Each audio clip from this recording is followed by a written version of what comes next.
Alors aujourd'hui dans cette vidéo, je voulais te parler concrètement de comment tu vas faire pour pouvoir te filmer tout seul, donc de la meilleure façon possible, de la meilleure qualité pro possible de ta vidéo, sans que ça te prenne trop de temps, parce que le but aussi c'est ça, c'est que si tu dois parler aujourd'hui concrètement d'un sujet bien précis, que tu puisses parler donc de ton business en ligne, d'autres choses, même que ça soit un documentaire ou autre, tu as quand même un sujet bien précis à parler.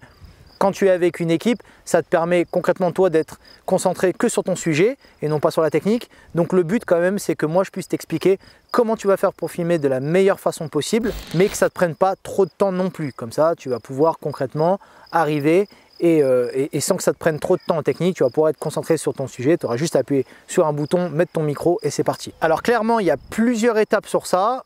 C'est pas des étapes très compliquées au début quand tu vas les voir. Si tu connais pas trop la technique, tu vas dire ouais, c'est trop compliqué, il y a trop de trucs à mettre en place. Mais en fait, tu verras que c'est assez simple une fois que tu vas le pratiquer. D'ailleurs, juste derrière, tu vois, j'ai donc mon trépied avec ma GoPro directement. Mais en gros, une fois que tu as tout calé, une fois que tu as tout placé, c'est juste un automatisme à avoir. Une fois que tu l'as, ça sera toujours la même chose. Tu auras juste après à changer d'angle et à changer de plan, à faire tes réglages à chaque fois pour avoir la meilleure qualité d'image possible. Mais tu vas voir que je vais te montrer par étapes et donc on va voir ça tout de suite. Alors si tu veux avoir la meilleure qualité d'image possible donc pour ta chaîne YouTube, si tu veux vraiment que ça fasse des images un petit peu pro et pour éviter de voir un petit peu les vidéos comme on a l'habitude de voir qui ne sont pas super pro en général, c'est pas toutes mais bon il y a une bonne partie des vidéos. Je te recommande d'acheter donc un boîtier DSLR, donc un boîtier Panasonic GH5, c'est ce que je te recommande. Maintenant, si tu n'as pas trop les moyens, je te recommanderais un Panasonic GH4. Tu n'as peut-être pas besoin d'avoir un GH5. Donc Panasonic GH4, mais par contre avec un seul objectif. Alors l'objectif, il va te permettre concrètement de pouvoir avoir de la profondeur. Alors ici, là, je suis avec un grand angle, donc j'ai pas beaucoup de profondeur. Mais en gros, l'objectif va te servir à faire ça. Donc je te recommanderais un objectif 17 mm Olympus qui ouvre un 8, donc ça va te permettre de pouvoir faire des gros plans et de pouvoir faire des plans un petit peu 35 mm, des plans un petit peu américains. Donc ça va être vraiment bien pour ça. Et en gros, c'est ce que je te recommanderais.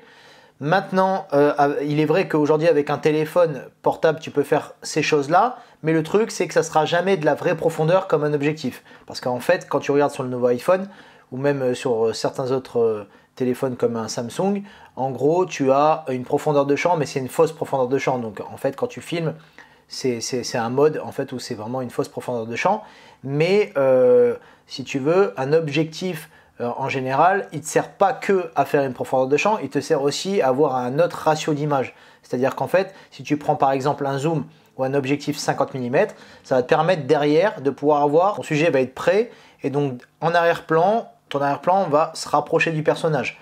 Donc, chose que tu ne pourras jamais faire avec un téléphone tant que tu n'as pas d'objectif. Donc, c'est vraiment le coup de, par exemple, tu as un décor qui est en arrière-plan comme ça, ta tête elle est là, et si tu mets un zoom, ton décor d'arrière-plan il va se rapprocher. Donc ça, avec un téléphone, tu ne pourras pas le faire.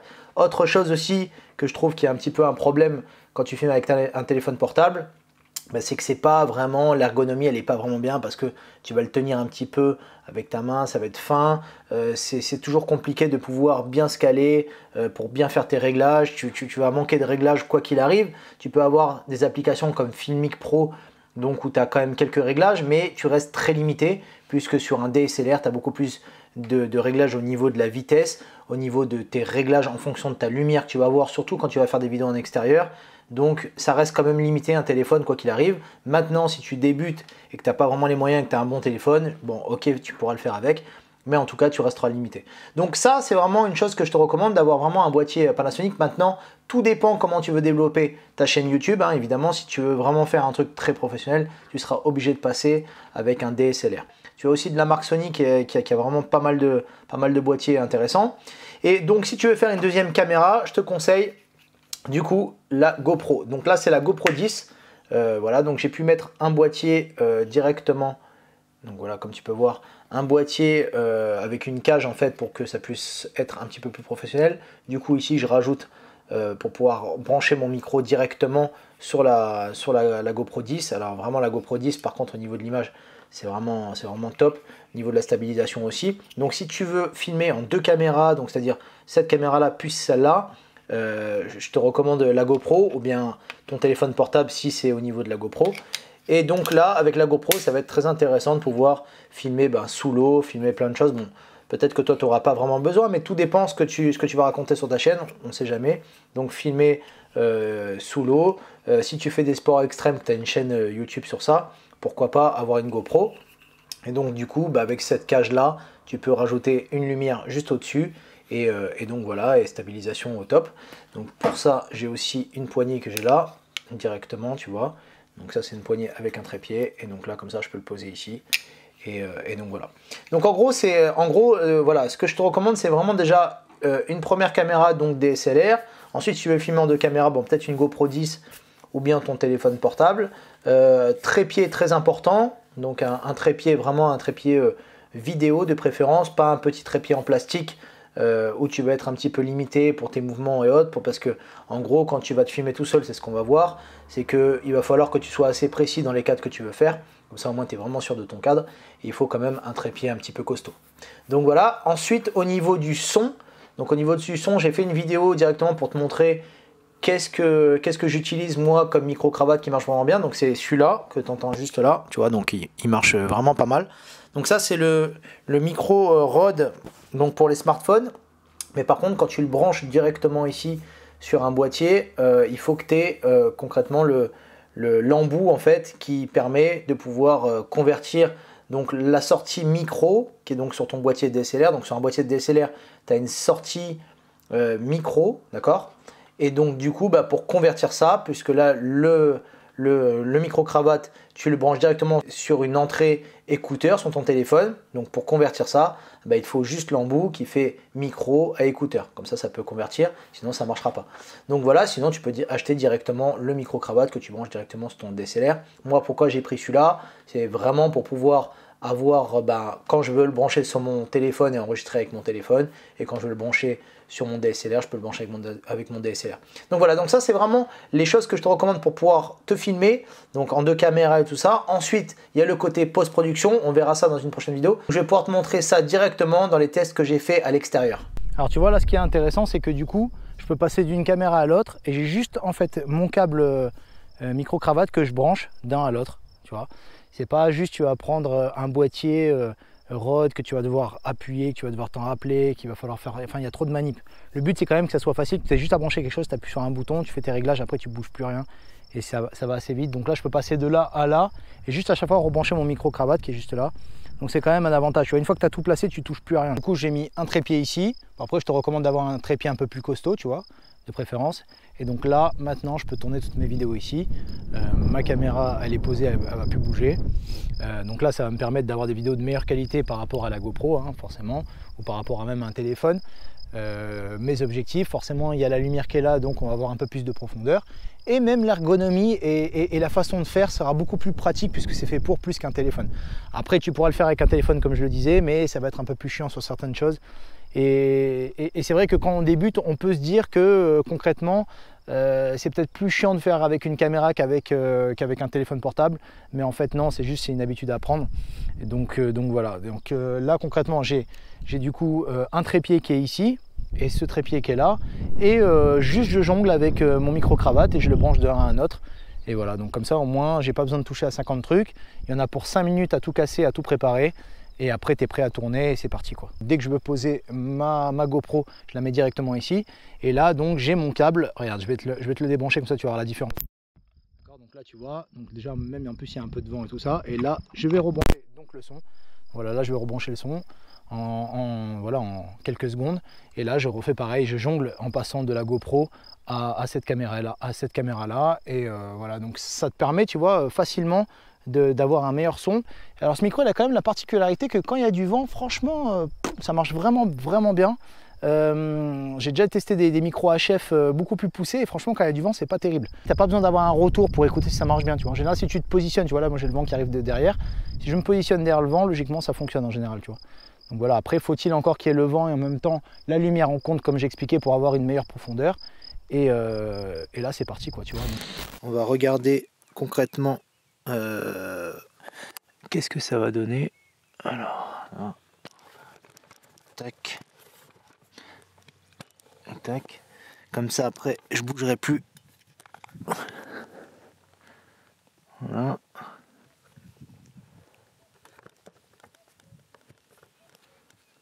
c'est bien. Donc au viseur, c'est mieux comme ça, au moins on voit ce qu'on filme. Ok. Voilà. Avec un trépied vidéo, c'est quand même mieux.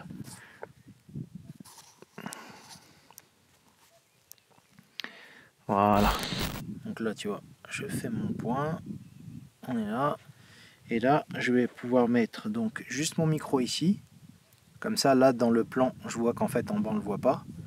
Puisque je vais le caler là. Et là, donc, je vais mettre juste mon embout. Plus qu'à brancher. Voilà. Et donc là, on a donc notre son qui est branché. Donc, tu vois, tu entends quand même beaucoup mieux. Et là, donc, tu vois, après, là, tu peux te permettre de faire plusieurs vidéos. Donc là, j'ai juste changé d'angle. Et après, c'est parti. Donc après, tu es tranquille et tu peux y aller, quoi.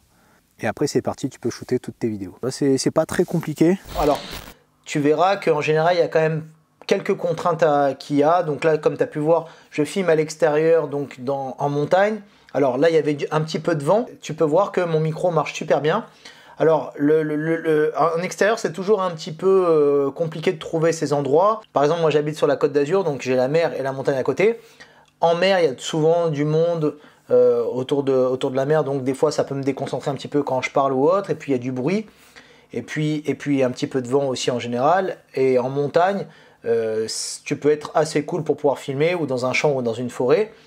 Donc ça aussi, de bien choisir le lieu, c'est assez important pour que tu puisses être tranquille.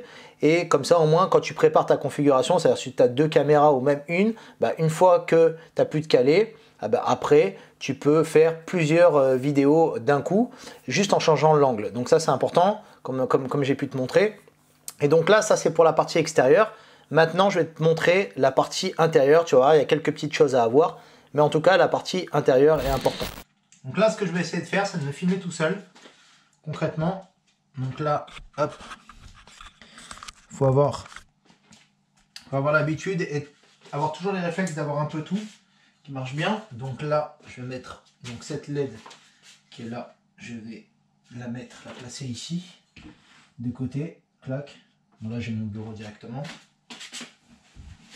Donc là, hop, je vais essayer de me faire le point. Donc là, je zoome en fait. Je suis en train de zoomer dans l'image. Comme ça, je peux voir mon image.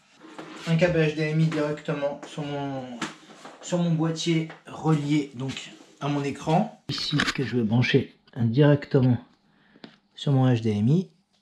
Ici. Donc c'est ça aussi que c'est pratique sur les caméras. Chose que tu ne peux pas avoir tout le temps avec un portable ou bien avec une GoPro. Et là, donc, par magie, ça atterrit ici. Donc là, tu vois, ça me permet de me voir directement ici, tu vois, donc comme ça au moins je peux filmer d'une certaine manière. C'est assez facile, tu vois, un HDMI comme ça qui se branche sur ton ordi et c'est parti. Pourquoi je préfère le câble HDMI? Parce que ça prend 2 secondes et tu es sûr que ça marche. Le Wi-Fi c'est bien, mais c'est toujours un petit peu chiant, il faut attendre, il y a des latences. C'est pas fluide comme le câble ça prend 30 secondes et ça marche très bien. Comme je me vois dans le retour, là ici, dans l'écran, voilà, là je suis mis en lumière. Là, je peux faire mon point avec le zoom. Et voilà, c'est bon, on est bon. Donc j'ai écrit tout à l'heure quand je t'ai posé sur mon ordi un petit peu ce que je dois parler. Donc là, je finis la fin d'une formation que j'ai tournée. Donc là j'arrive à la fin.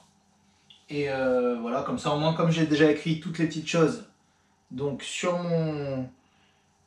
Evernote, donc c'est un logiciel que j'utilise qui est donc sur mon ordi. Et concrètement, comme ça synchronise directement avec mon téléphone et comme ça, au moins, je sais que voilà, je peux enchaîner, quoi. Alors, dans ce module assez rapide pour que tu puisses voir concrètement comment tu peux. Donc, tu vois là directement, tu vois, je vais prendre le son, je vais mettre là. Donc, tu vois juste ici, tac. Et là, regarde, comme je te disais, donc là, j'ai ma petite LED qui est ici que je rééclaire. Et en haut, j'en ai une autre qui est juste là. Et donc là, tu peux t'amuser vraiment à faire des lumières un petit peu plus poussées. Et quelque chose de plus carré, quoi. Alors première chose pour la partie intérieure, tu vas voir, c'est moi je pense qu'il faut que tu te crées un petit décor. Donc bon, moi là par exemple j'ai juste un mur ici, c'est une tapisserie assez simple, mais en tout cas ce qui peut être intéressant chez toi, donc par exemple si tu habites en pleine ville où tu veux pas trop sortir, c'est de pouvoir trouver une pièce où tu vas pouvoir créer un décor, donc avec une tapisserie, avec un rideau autre, c'est à toi de voir. Mais ce qui va être important dans tout ça, c'est comment tu vas l'éclairer. Donc là, dans cette vidéo, je te montre très simplement comment j'éclaire. Je te ferai une vidéo par la suite où vraiment je te montrerai qu'est-ce que j'utilise comme type de lumière. Et donc l'ambiance que tu vas créer en fait dans tes vidéos, ça va être très important puisque en fait ça va déterminer exactement ce que tu vas parler dans ta chaîne YouTube. Donc par exemple, imaginons tu parles du sommeil, par exemple tu fais une vidéo sur le sommeil, peut-être que tu vas éclairer un petit peu plus bleu, un petit peu plus sombre pour aller dans le contexte. Donc vraiment tout va dépendre du contexte. Et donc ça tu vas voir que c'est assez intéressant, ça va te permettre d'être beaucoup plus pro sur ta chaîne YouTube quand tu vas parler, non pas juste une vidéo simple où tu vas te filmer avec ton téléphone portable dans n'importe quel endroit. C'est vraiment quelque chose à prendre en compte et vraiment à essayer de travailler de plus en plus. Deuxième chose, ça va être aussi quand tu vas te filmer en intérieur, je te recommande d'avoir un écran, donc soit ton écran d'ordinateur externe ou autre, pour pouvoir te brancher en HDMI directement sur ton DSLR. Tu verras que ce sera super pratique, ce sera beaucoup plus pratique qu'un téléphone. Alors après, avec un téléphone, tu peux le faire aussi en USB directement, mais ça sera toujours plus pratique puisque un boîtier DSLR est fait pour ça. Il y a toujours une entrée HDMI, donc directement de pouvoir se brancher en HDMI, comme ça tu peux te voir directement dans le grand écran. Par exemple, si tu es sur une table avec un ordinateur en train de parler, comme beaucoup de youtubeurs font, en gros, c'est que tu vas pouvoir te voir directement en face et ça va t'aider. D'ailleurs, même si tu as des choses à dire bien particulières, tu pourras les écrire comme ça. Tu as aussi ton écran qui est en face de toi. Donc tout ça, c'est des petits détails à prendre en compte qui sont quand même assez importants. Et en gros, donc, je te conseille vraiment d'avoir un écran et un HDMI, donc long de préférence. Et en gros, à partir de là, tu pourras donc te caler, te faire ta vidéo avec ta lumière où ça ne bouge pas, que ce soit de jour ou de nuit. Comme ça, tu es tranquille même s'il n'y a pas de bruit. Et ensuite, tu vas pouvoir enchaîner, faire une première vidéo, une deuxième et ainsi de suite. Tout va dépendre aussi des sujets de vidéo que tu vas avoir. C'est la vidéo vraiment pour t'expliquer un petit peu toutes ces choses-là de comment tu vas faire pour se filmer tout seul de manière pro. Après, tu peux aller beaucoup plus loin en faisant des vidéos encore plus poussées, en filmant avec des longues focales, c'est-à-dire des zooms. Donc ça veut dire que l'image va être encore plus propre et tu vas avoir un arrière-plan qui va être vachement rapproché de toi. Donc par exemple, si tu es en nature ou autre, ça va être très intéressant. Tout va dépendre aussi de la thématique de ta chaîne YouTube, c'est très important. Donc vraiment les vidéos que tu vas filmer, que ça soit bien techniquement, c'est une chose, mais aussi comment elles sont filmées, ça va être en rapport aussi avec la thématique de ta chaîne. Donc prends toujours ça en compte, c'est important. Donc c'est la vidéo pour t'expliquer un petit peu comment on va se filmer d'une manière professionnelle en étant tout seul, sans équipe. Donc tu peux regarder les vidéos qui sont juste en dessous si ça t'intéresse. N'oublie pas de t'abonner à la chaîne, ça m'aidera aussi pour le référencement. Et donc je te dis à bientôt pour la prochaine vidéo. À bientôt.